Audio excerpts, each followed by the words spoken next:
That guy in the suit just turned that other guy into a fucking kebab. Ladies and gentlemen, you're listening to Journey into Comics, a podcast about comic books, video games, movies, television, and everything nerd, with your hosts, Nate Phillips, Brandon Stone, and Shuddy Boy. Tell me, do you bleed? You will.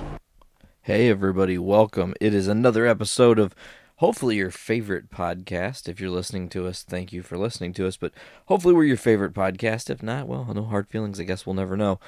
I'm Nate Phillips. This is Journey into Comics. Lots of shit to discuss today, folks. No fucking around. Not even going to give you the weather report today because there's no goddamn reason to do it. Let's get down to tacos. The Walking Dead 152 is quite possibly the best issue of The Walking Dead that I've read in the past year and a half. And that's saying something because there's been some doozy issues. There's been, 144 and what happens to Ezekiel and Rosita and a whole bunch of other members of Alexandria. You could talk about, 138, the first appearance of Alpha, or, to go even further back into, obviously issue 100 is very special, but never mind. See, folks, this is the reason that ADD is a real thing, because this motherfucker has it. See, that's one thing I don't think people realize. The reason we tangent so fucking much is because Brandon and I literally have just ADHD to the fucking nth. And it's like, ooh, piece of candy, ooh, piece of candy, ooh, piece of candy. Plus, another thing I want to mention, sitting in the comic room, which also happens to be the studio where I record the podcast, it's very distracting. There's a lot to look at, eventually I'll be posting some updated pictures of the comic room. It has changed dramatically since the last time I posted any kind of update on Journey into Comics Instagram, which, speaking of which, sorry we've not been doing a whole lot of social mediaing. We're just, shit's crazy kind of right now, there's a lot of things happening, so we're gonna try to do that better and at least once a day post something. Me and Brandon are gonna try our hardest. You never know with Shuddy Boy. He is he's a rogue, he's the Gambit of Journey into Comics. I don't know what that makes me and Brandon. You guys figure that out. I don't care. Anyways, back to The Walking Dead 152. Okay, so here's the deal. Let's just kind of start with some of the things that happen. Dwight is working on training Gabriel to become more of a killer and to do the thing that Gabriel's never done, in the comics or the show or anything, is that stand up and fight. Gabriel's just been the father, and he's been, I'm not going to get involved, and as much as I want to get involved, I'll never get involved, So, Dwight's teaching him how to do it, and they get into a little situation, and Dwight's like, well, looks like now's your chance. Show me what you can do. And, of course, Gabriel, with, near precision, does what he has to do. And, eventually he ends up back, in his quarters, and he's praying, and he's like, forgive me for not only being a killer, but for being a good one. And I thought that was awesome, because it's like he realized something really kind of primal, I think, about Gabriel, is that deep down he is very much a killer, and he just never knew it. And being forced into this situation again, it's time to stand up and fight, or be ready to die, literally, and have nothing you can do about it. That's like a terrible thing. Hey, I know at any second I could die, and there's not a fucking thing I can do about it. Is there anything you can do about it? I didn't think so. We're fucked. That's kind of how it is, and it doesn't need to necessarily be that way. So Gabriel is doing his thing, and he's realized he's become, a pretty badass killer. Some other things, we start the issue, let me say, really cool, because in the end of the last issue, 151, there's the radio call with Eugene, and he hears somebody's voice. Well, this issue starts off with more of that. And Eugene has a nice conversation where he's discussing and talking to this mystery voice who doesn't know him, and they don't know each other, and they're trying to find a way to trust. You got to think, in the Walking Dead world, there's no trust. Really, even in the real world, there's no fucking trust. You can't trust anybody nowadays. It's just the truth, you know? So in the Walking Dead world, it's amplified though so much because all these people have been through so many crazy fucking things, and it's just overwhelming for them, you know? So, here's the skinny. Eugene says, look, I'm not going to give you any vital information. You're not going to give me any vital information. We're going to take this really slow. I'm not going to report to my group that I'm even talking to you until there's something important to report. Until I know that you're a threat, or until I know that you're guaranteed friendly, I'm not saying a fucking thing, And the other dude's like, okay, I agree. And we don't know if the other dude's telling the truth or lying at all. Obviously, we see it from Eugene's perspective. Eugene, not really lying. Other dude, maybe he's lying. Maybe he's not lying. You don't get the full feeling in this issue, so you can't really tell if this guy is, a legitimate threat, or if maybe this guy's a good guy.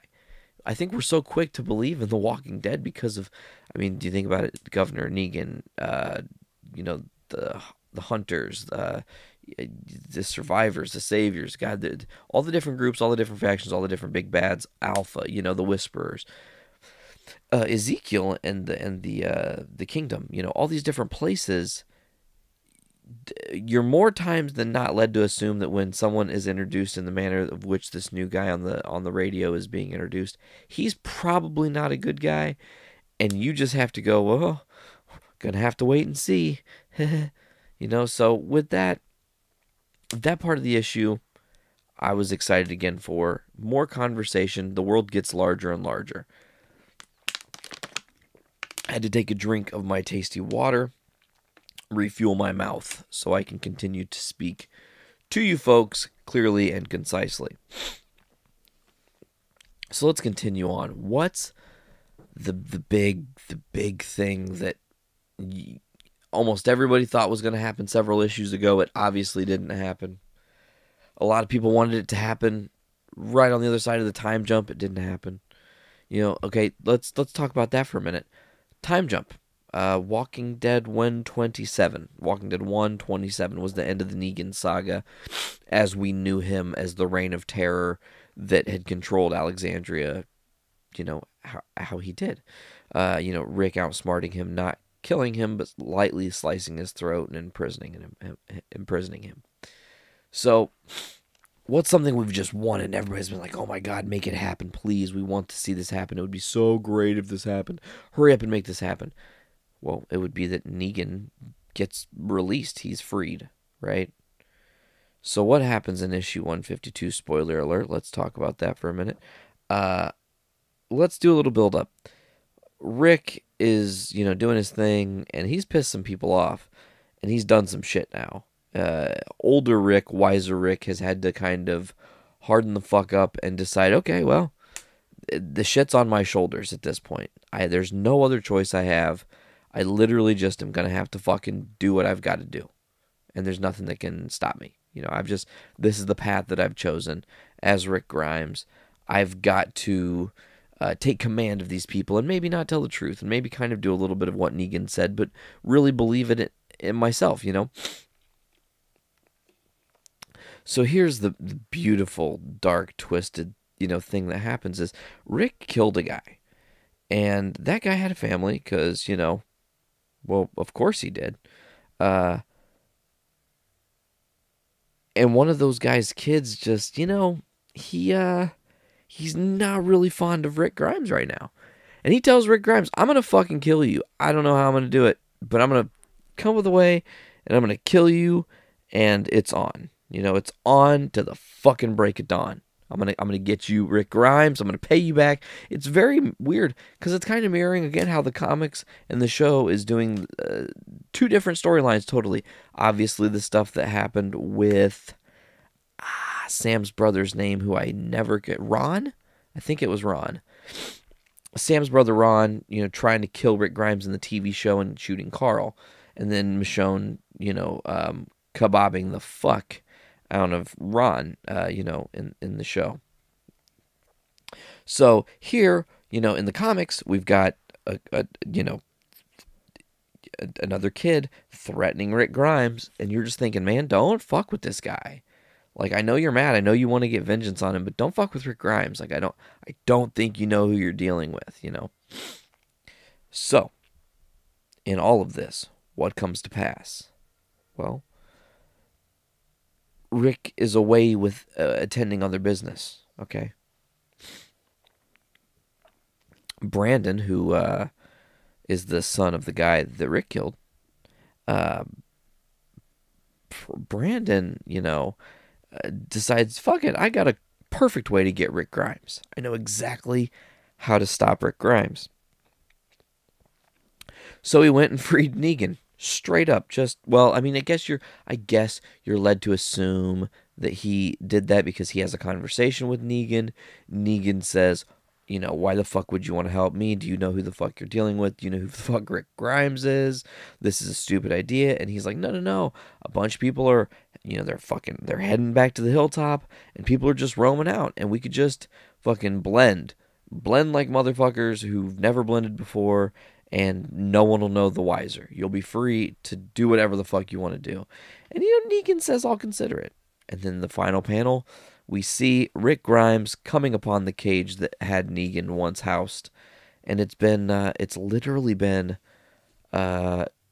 22 issues that Negan has been in a cell in The Walking Dead. That's almost 2 full calendar years. I actually technically think that is 2 years.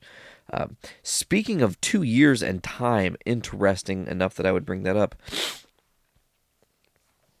My recent freeing, if you will, for those of you who don't know, Nate hasn't really said a lot of this shit. I was let go at my job back in February. It's been a little over a month now that I've not spoken upon it, so I figure give you guys a little insight in what's happening in my world. So, Nate's been let go from his job. Nate doesn't like the corporate bullshit. Literally the only reason I was let go from my job is because I was seasonal help, and they didn't even care to tell me that. They just led me into thinking I was a member of the team, and then when business really slowed down for that company, they just said, hey, we don't need you anymore, instead of saying, hey, we need to give you less hours, and knowing that I would fight that because I need money, obviously. Well, I don't like corporations, and I don't like all that bullshit, so I'm in business for myself now. I am selling toys and figures and things, and buying toys and figures and things, and yes, some of those things are pop vinyls. Yes, I've let go some of my collection. However, no, none of the Star Wars is gone. No, none of the Star Wars will be going anytime soon. And actually, this is supposed to be later in the show, but I guess we kind of just ended up here.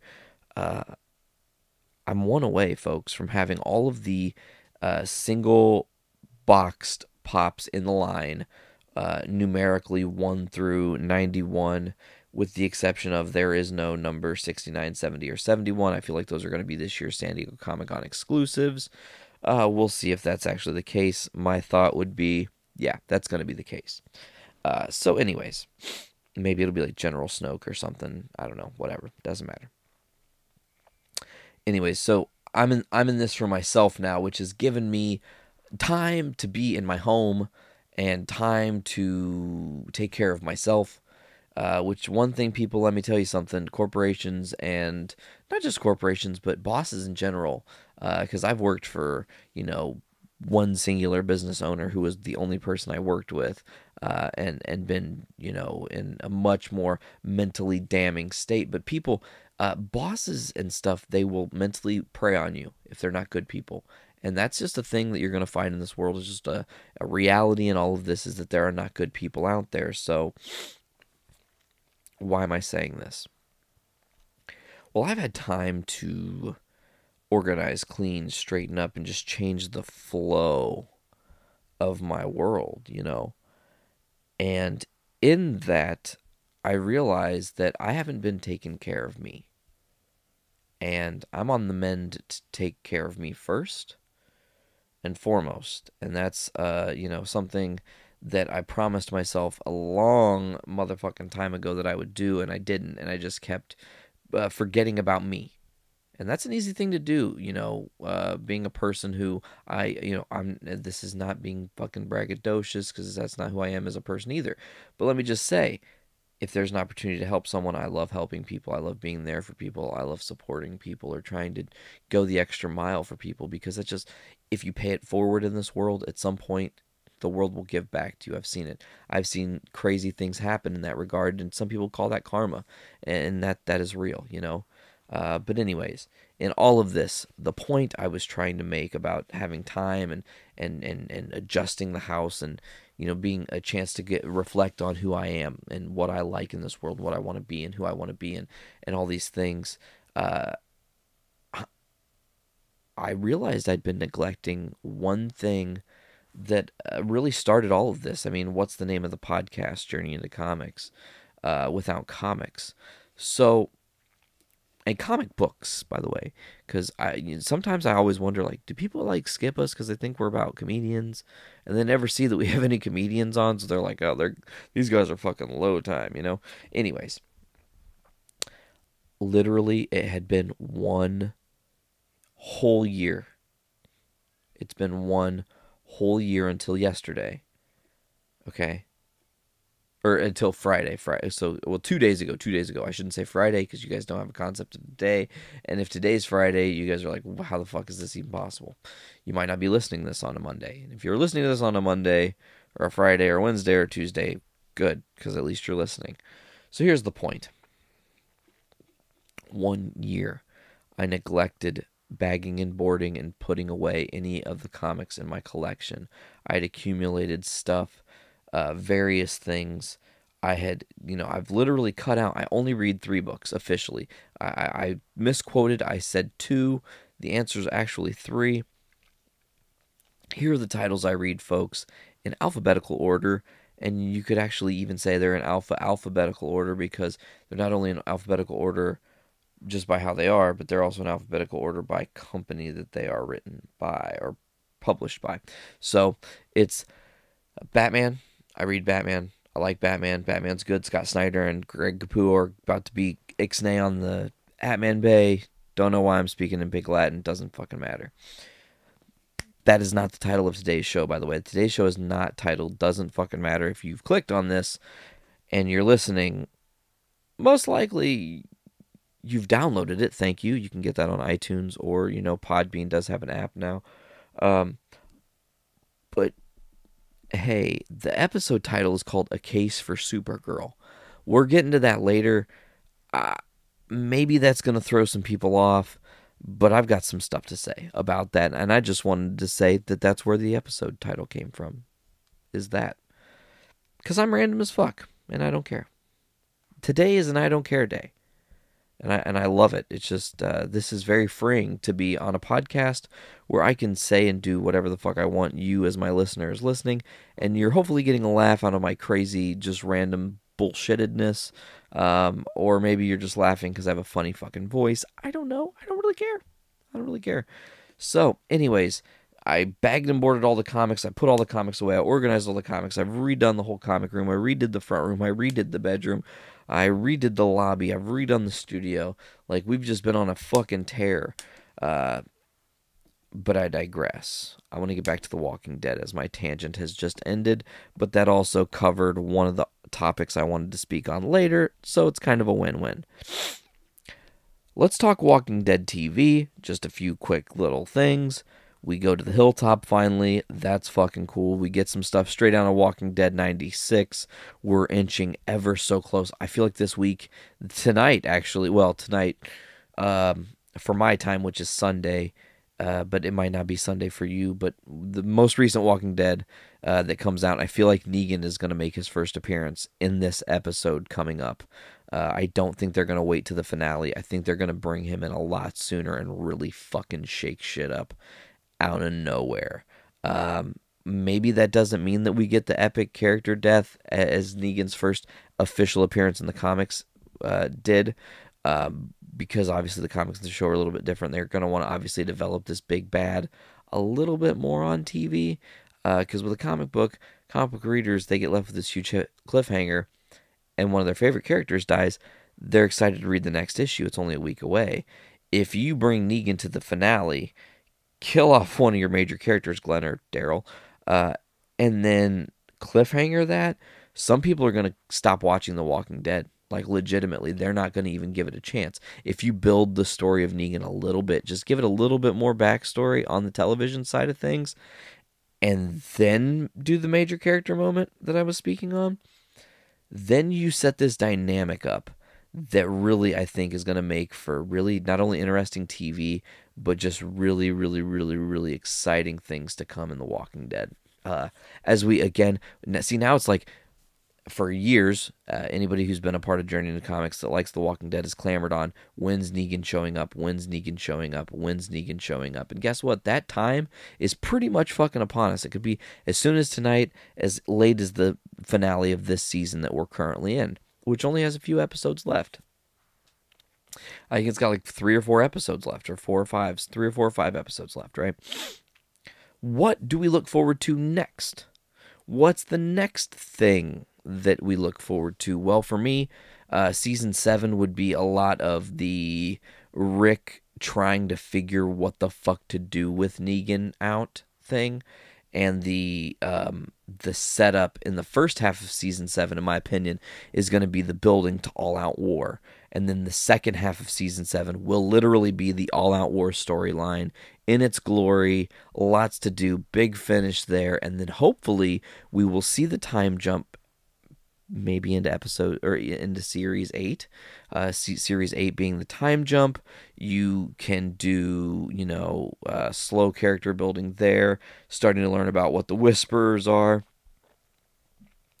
Then, move into series 9, introduce your Alpha there, or what have you. I mean, there's so many options. There's just so much shit they could do. I'm so excited for the future of the Walking Dead TV show. I keep saying it. I'm a really big TV guy as far as, I love reading the comics, but visual media is my soft spot. I adore watching stuff. So that's kind of what today is about, is all the different things that I've recently watched. It's more of that kind of a episode. We did talk some comics in the beginning there, folks, but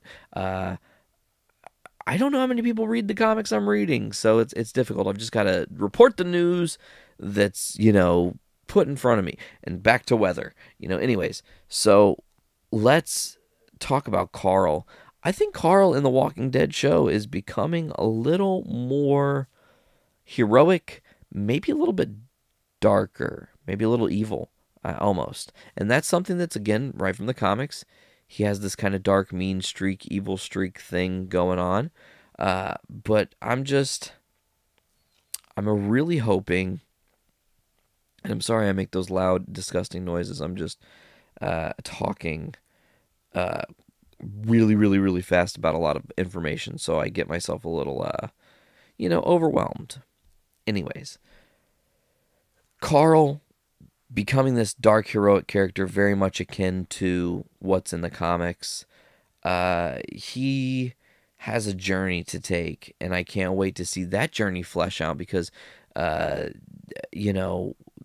are so many characters that we're going to carry over from Atlanta after this season. In the show, you've got what they call right now the Atlanta 5. It's Carl, Rick, Daryl, Glenn, and Carol. Carol's the 5th. So right now you got the Atlanta 5. I would see Carol or Daryl, either or both, being dead before the season's over, and obviously possibly also Glenn. So that would really only leave 2 people from the Atlanta 5 that I feel are quote-unquote safe for the season, and that would be Rick and Carl. The Walking Dead show is phenomenal. There's lots more TV to talk about today, but in a second, I want to bring up some Ghostbuster news. And if you guys didn't hear, this week we got our first taste at a female Ghostbuster cast. And God, all you people were so frustrated, and, oh man, It's just awful that they're women, you know? What kind of a fucking world do we live in? Let's actually get down and break this down. First of all, I want to talk about the trailer, my thoughts on it. I thought this trailer had some funny moments. I thought it looked beautiful. I love how the ghosts look with that like blue aura glow to them. I just a very, very, very, very, very, very visually exciting, and I like it quite a bit. It's dark looking too. It looks like it has like a little bit of a darker edge to it, which I really enjoyed as well. And then obviously, I'm excited to see this. If the little things that I just said there aren't enough news, I want to see this in theaters. I think the first trailer right out of the gate just they had funny quip moments, and I loved the because of it's a guilty pleasure. Don't make fun of me. I do like dubstep. I loved the Ghostbusters song remixed into the kind of dubstep style. Just totally excited for the Ghostbusters. I can't wait. The time is upon us. We're going to see Ghostbusters soon. And I hope you guys liked the trailer. I want to know what people thought of the trailer. Some people have said, oh, it was, that's another thing I want to talk about. But let me get to this first. Some people would talk about, oh, well, they weren't that funny. Oh, Melissa McCarthy. I don't like Melissa McCarthy. I have to complain about Melissa McCarthy. Everybody shut the fuck up. It's Melissa McCarthy. She's funny. She's a funny, talented chick. If you don't like her, so what? Just give the movie a chance. Why does one person in the movie make you automatically hate the movie? It doesn't do you any good. It doesn't do me any good. It doesn't do the studio who produced it and put a lot of hard work into it any good. If this movie sucks, I'll come out and say, hey, I fucked up, people. Shouldn't have told you to go see that movie. But my opinion is this. You need to go see the Ghostbusters in theater. I think if you go see the Ghostbusters in theaters, first of all, it's going to be an experience. Second of all, if they shot that in 3D, it's going to look fucking glorious. Kate McKinnon looks awesome. You've got the stuff with Leslie Jones playing Patty. Just great stuff. Great stuff. The Ghostbusters trailer blew me away. I've seen it like 4 times. I am just licking my chops for this movie to hurry the fuck up and get out. So, good on you, Sony. But let's talk about this. Hey, Paul Feig trolled everybody. He said this movie's not a sequel. It's a reboot. It's not a sequel. It's a reboot. He lied to everybody and fucked with everybody. It's a sequel. This might as well be Ghostbusters 3. Well, really 4 if you count the video game as 3, which that's a whole other thing. But seriously, okay? Ghostbusters 3. Pretty much the real movie, okay?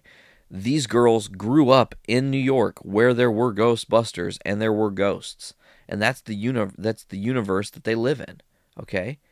And their whole lives they've been studying ghosts. And now it's like, fuck, there are ghosts. We've been studying ghosts our whole life. Do you want to fight these ghosts? Do you want to be like the Ghostbusters from the old days? Yeah, like that. Well, yeah, obviously. I mean that your opportunity to be like a superhero. That's like being a superhero. The Ghostbusters were like fucking superheroes.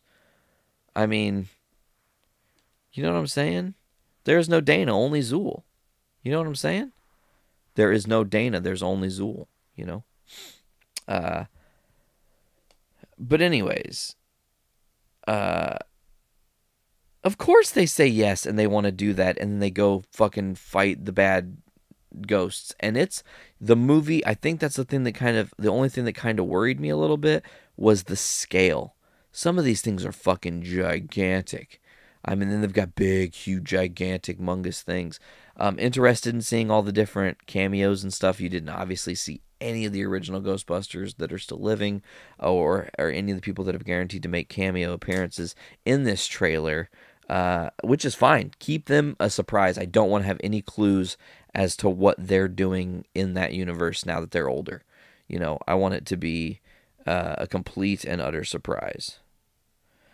So, yeah, if you're not seeing Ghostbusters, if you're not seeing the trailer, get your ass together, do that. You'll like it. I promise. It's fun. It's going to be a funny movie. If you liked Bridesmaids, Bridesmaids was great. You know, I keep saying I just a lot. That's a weird thing, too. Let's talk about that for a second after I drink this water. Okay, so let's talk about Gotham just for a second. I just have a little blip of Gotham news I want to throw in there, and then I want to just kind of knock this out and just kick this episode's ass. So, Gotham might have, intentionally or unintentionally, spoiled a possible first appearance of a character that we always wondered if they were going to make an appearance in this universe. We kind of wondered if they would gender bend and change the rules a little bit to maybe make it a little more interesting, you know. But it seems that Lori Petty could very well be. She was Tank Girl, by the way, comic book people. Comic book Tank Girl was a comic book. The movie came out in 95. She played Tank Girl. If you didn't see that, good movie. Anyways, Lori Petty looks like she very well could be the Joker. And that's interesting. I don't know. There's just part of it looks like it could be playing on the light that's in this club, but part of it looks like she could probably be the Joker. I don't know. That's why would you tease that? You know, why would you take that exact picture if there's not a? I mean, unless you're swerving us, and if you're swerving us, good job. Again, Fox and Gotham, you keep swerving me. The series picked back up. We had the episode I think it was 12 on the other side of the mid-season finale just happened. We got to play in a world with Victor Fries or Phrase as Harvey Fries, whatever. They can't decide how it's said, and then they figure it out. But you get to see Nora Fries, which is cool. Like they're telling a very dark story. It's kind of akin to some of the Batman adventures or the adventures of Batman and Robin, Paul Dini era, telling of Mr. Freeze. So Gotham's again for today. I guess today's a case for a lot of stuff because I'm just like saying, hey, go check this shit out. Gotham. If you're not watching it, do that. It's really good. It's gritty. The first season's on Netflix. The second season, figure out how you can get that, or just wait till it's on Netflix. But I like Gotham. Gotham's good. Gotham is a good show. Another DC show that is a fucking tongue twister, folks. Another DC show that is just beating ass right now, and I love it. It's amazing. Legends of Tomorrow. Obviously, it's a CW show. They've just really, they're telling a very complex story, and I love that in the very, very, very beginning of all this, the whole thing was, Rip Hunter saying, not all you guys are going to make it out on the other side of this. And whoever does, you're going to be fucking legends and legendary, and you're going to be talked about throughout the stars for forever, for changing the world and stopping Vandal Savage. But this week, man, they really brought some real life dark shit. Star City 2046 happened. That was the last episode. We saw Connor Hawke. We saw an old man Oliver missing an arm and having a mechanical arm. We got to see Grant Wilson as Deathstroke 2.0. Really, it was just, it was a great episode. But Rory, also known as Heatwave, really obsessed with, you're not taking me away from 2046. This place is my people. And I could just rule here and be awesome. It's thieves and criminals, and I could be the toughest, baddest thief and criminal and be a leader, and that's what I want. And Leonard Snart, a.k.a. Captain Cold, says, hey, you're not doing that, knocks him the fuck out, brings him back, and kind of just says, hey, I've forced you to not be able to make the choice. I made the choice for you. Well, that has led to Heatwave essentially deciding he's going to be a bad guy again and endanger the team. Leading all of these things lead to one final conclusion where, Leonard Snart realizes, I'm probably going to have to kill this guy who I consider my friend.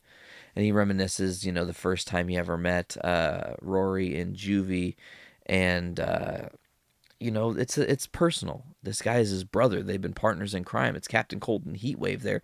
I mean, they're two sides of the same coin. Obviously, that's not something they've played on hugely in, let's say, the comics, but in the TV show speaking, that's the universe that we're in.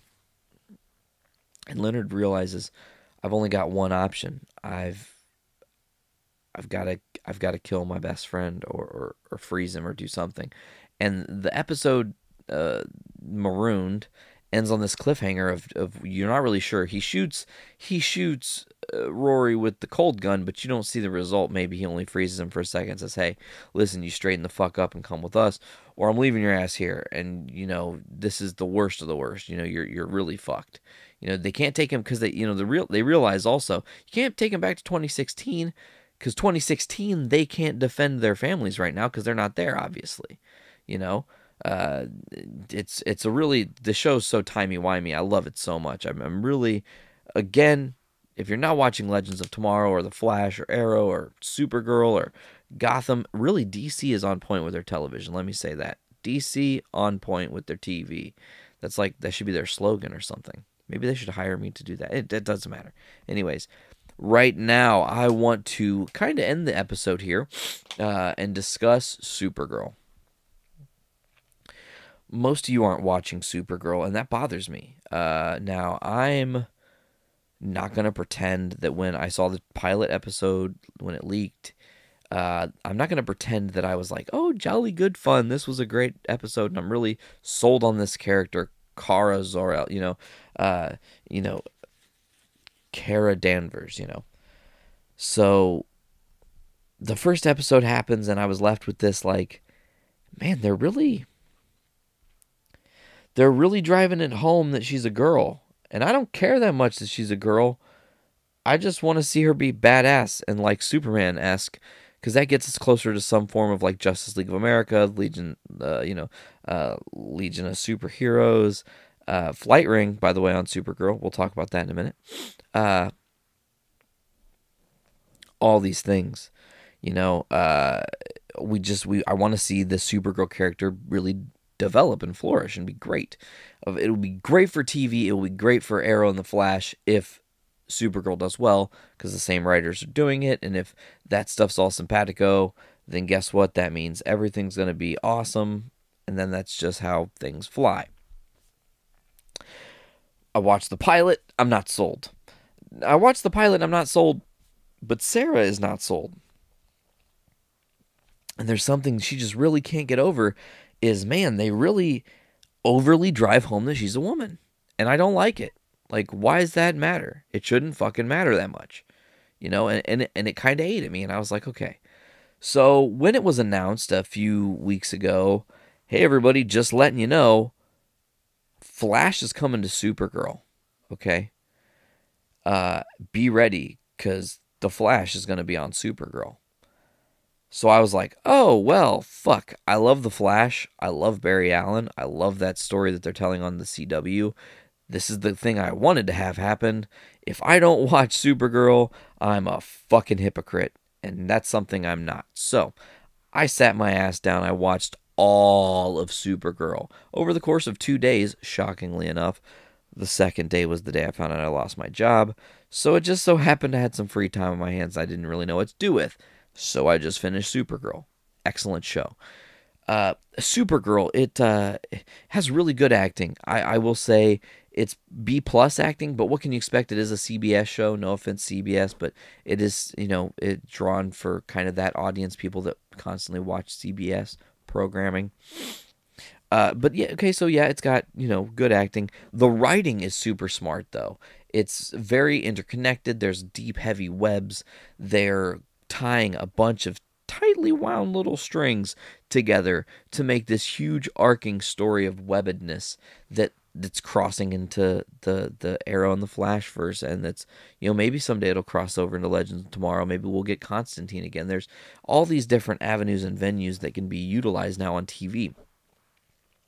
Supergirl and the Flash making a crossover is huge for the landscape of DC television, right?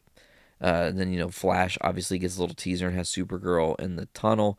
This is something they knew for some time was coming, I'm sure, So, what's other things that make me want to sell you on Supergirl? It's not just the great acting or the decent acting and the really great interconnected writing that, you just as a fan you salivate over. You want all these different really crazy storylines to where every character is literally just tiptoeing in the balance, and one wrong move with one wrong character could set a chain reaction of awful events off between every character. So there's this big, huge spectrum of DC's rich history of characters. You've got Martian Manhunter's a part of the show, and you've had Bizarro, and they've started at Brainiac 8. What was her name? Solitude, I think. Oh, I don't ever remember. High Voltage. They're pulling from all different parts of. I mean, they've had Superman involved, obviously. James Olsen is involved, and I love that. You've got Lois Lane's little sister is a part of this. You know, as a whole, Supergirl, just there's something charming about it, I think, that really makes me excited to continue watching it. I'm just like, hey, you know what? I really find something great about this show and genuine, and it got me. The character depth in this show, it's so good. They play on every different. How do you decide when there are so many different right or wrong decisions to be had? How do you decide what the right answer is? And they make you think that Supergirl would have all those answers figured out, and you realize she doesn't, and that makes her more human, and that makes you connected to the character more. The character's this alien, but she still has morality. She still doesn't, always automatically know the difference between right and wrong. I love that about this story. It's very charming in that regard.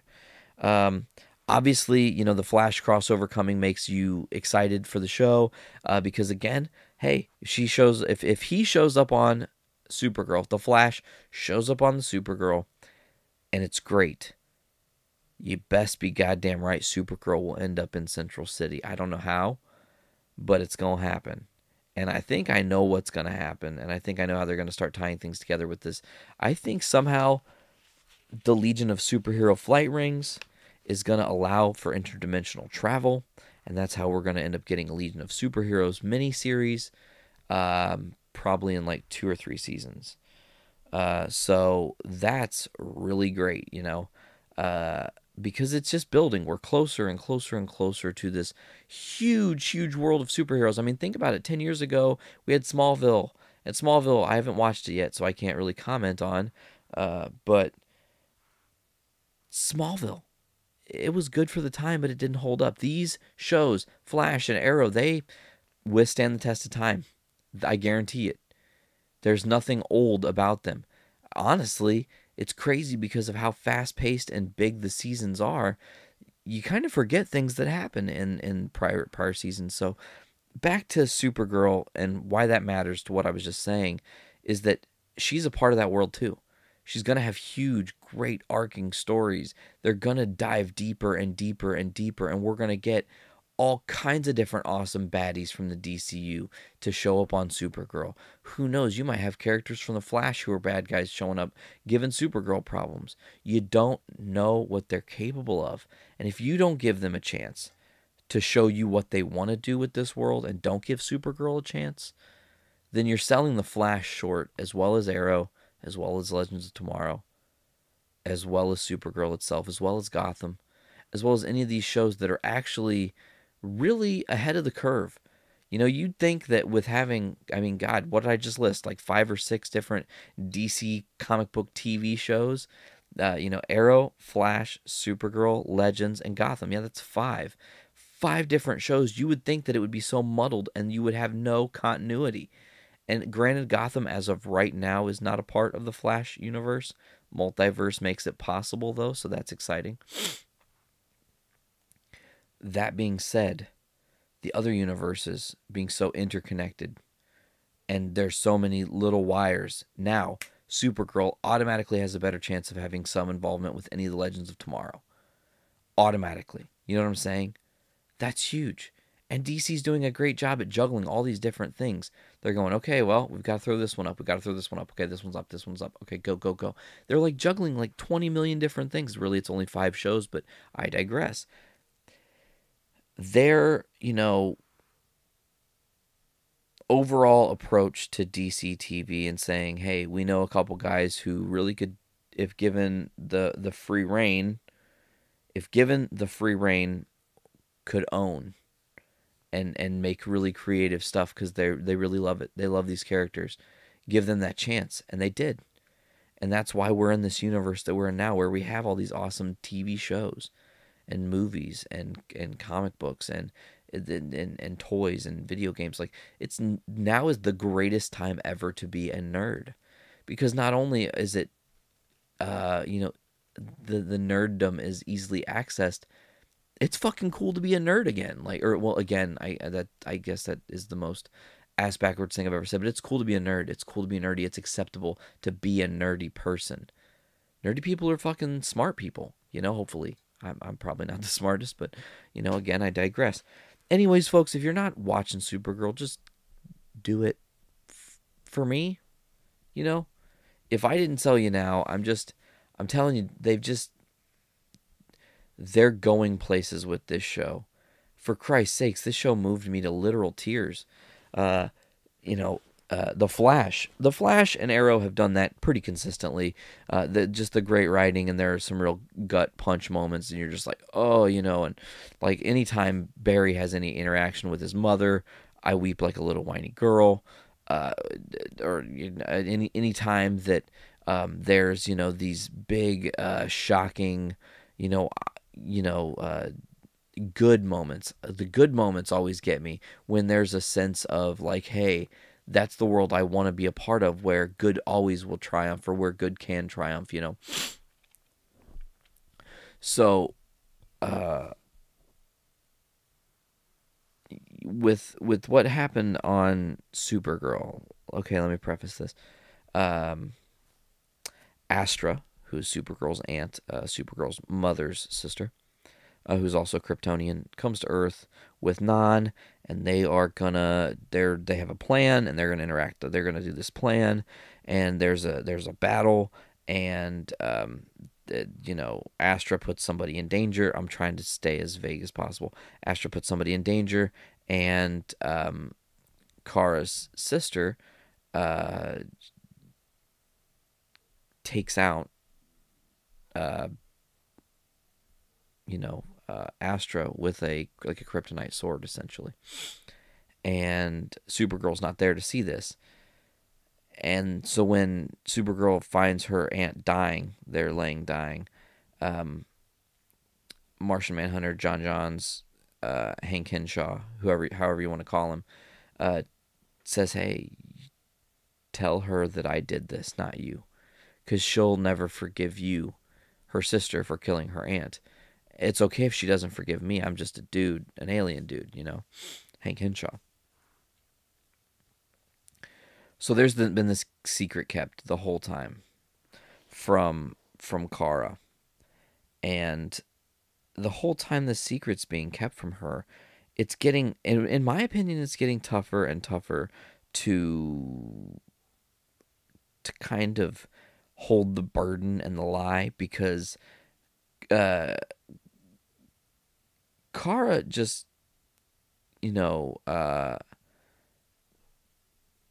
she really doesn't react nicely to Hank, and she's cold. She's bitter. I mean, she leaves the DEO, or the I don't know what the fuck they're called. I think it's the DEO. I can't remember.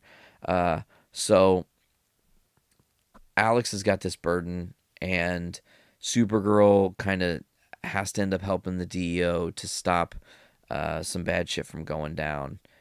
And there's this moment, and you're sitting there, and you're just watching, and she's talking about maybe possibly getting back with the team, and it's going to be hard to trust Hank and all this stuff. And then out of nowhere, Alex just straight up goes, Kara, I've been hiding this horrible secret from you, but I killed Astra. Hank, told me to do this because it was okay for you to hate him. He did everything he could to protect us, And I think that's wrong, and I want to just come out and tell you the truth.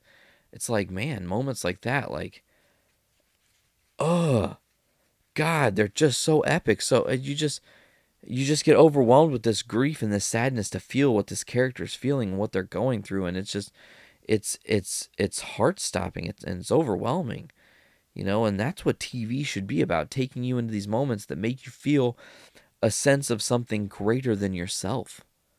Don't just go, okay, well, I'm yeah, okay. Okay, no, fucking do you, you know? Do what you do when you do how you do. That's all I can say. Supergirl is a show that evoked me to tears because it was like, man, it was a beautiful moment to feel that sense of forgiveness because, you know, there is forgiveness in that. And that's a thing that I don't think can be taught in this world, is that sometimes, you know, being honest about what's going on and how you're feeling or what you're doing in your world to the people that matter most to you, or if something wrong has happened. I've learned that it's never wrong to be honest. It might hurt to be honest. It might be shocking to be honest. But at the end of the day, it's the most important thing, is just being who you are and you know, be yourself. Don't let anyone take yourself from yourself, and always be truthful about that. And I think this world can overall just be a better place if everyone believes like that. So yeah, folks, this has been a somber, different, weird, quiet, up, down, happy, sad, loud, soft, every emotion you can think of episode of Journey into Comics. I don't really have a whole lot for you today. I could ramble for a couple more hours, but I don't think that's going to do us any good today, folks. I wanted to get in. I wanted to discuss the things I discussed. You know, I talked about The Walking Dead, and I talked about, you know, The Walking Dead TV show and the Ghostbusters trailer and Gotham and Legends and what they've done there. And just, man, just Legends what a great show. You know, I talked about the pop vinyl game and my life and how things have changed. And also, folks, let me just say something. I used to very much believe that it was a why do today what you can put off to tomorrow procrastinator, right? And I've kind of started to train myself out of that. Just do shit.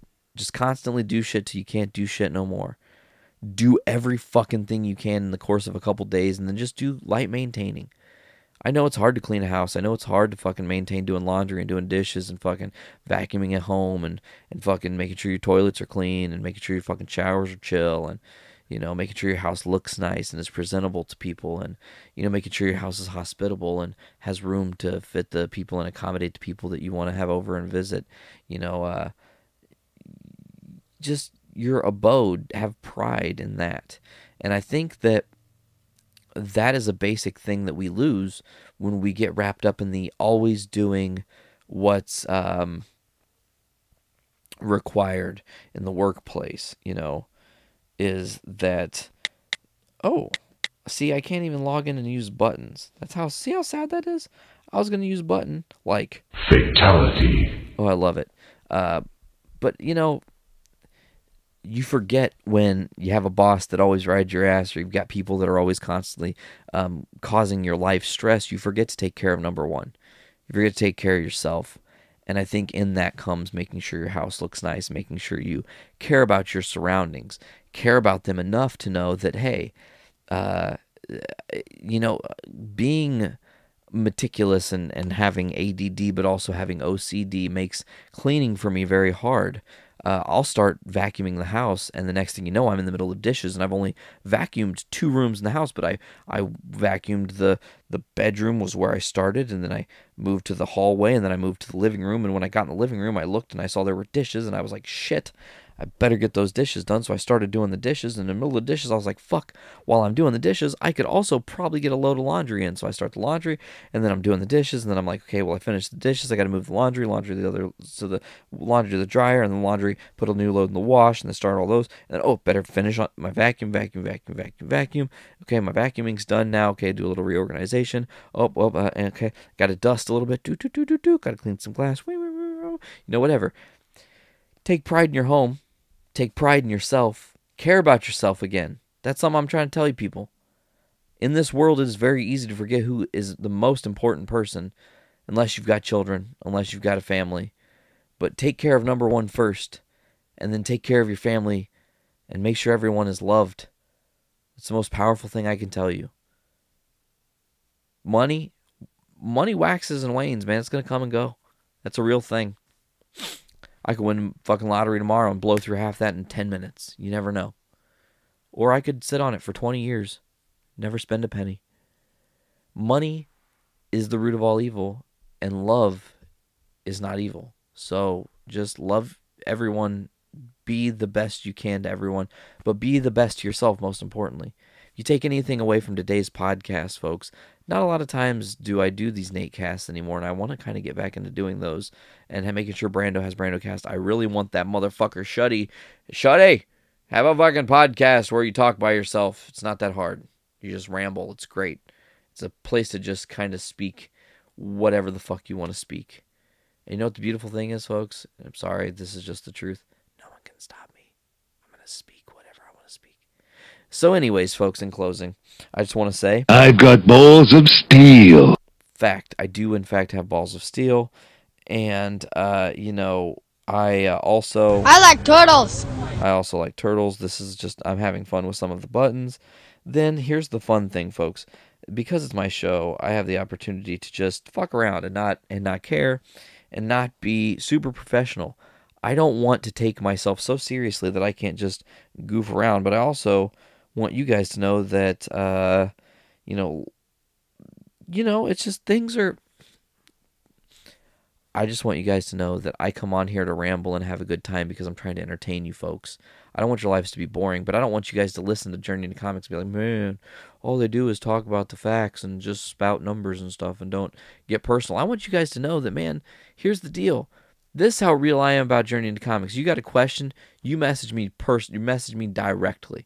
I'll talk about it on the show. I don't care what the fucking question is. I'll answer any questions you throw my way. I don't care who you are. I don't care how goofy you think the question is. Bring it to me. Bring it to me stat. Next episode, I want to do tons of fucking questions. You can email us at journeyintocomicspodcast@gmail.com. Don't forget to do that. Also, I just want to say, actually... I'll straight up suck that Metal Gear dick. Thank you, Nick, for showing up for that one. Then there's this one. Clearly, you guys hate comics. Well, I'm going to see Wu-Tang. I mean, thanks, Shuddy. I'm glad you're going to see Wu-Tang. I wish I could use these buttons more on people. I wish I had a better setup for podcasting. I wish that Shuddy, myself, and Brando lived in the same town. That would make things super hella easy. It would be awesome also if all of our friends lived there too. Maybe we should make Journey into Comics Town. All of my friends and all the listeners and people can be there, and we can all just have podcasts together all the time and nerd out, because that's fun. Now, also... Just take it all like a good little slut. Thanks, Seek. I appreciate you. So anyways, folks...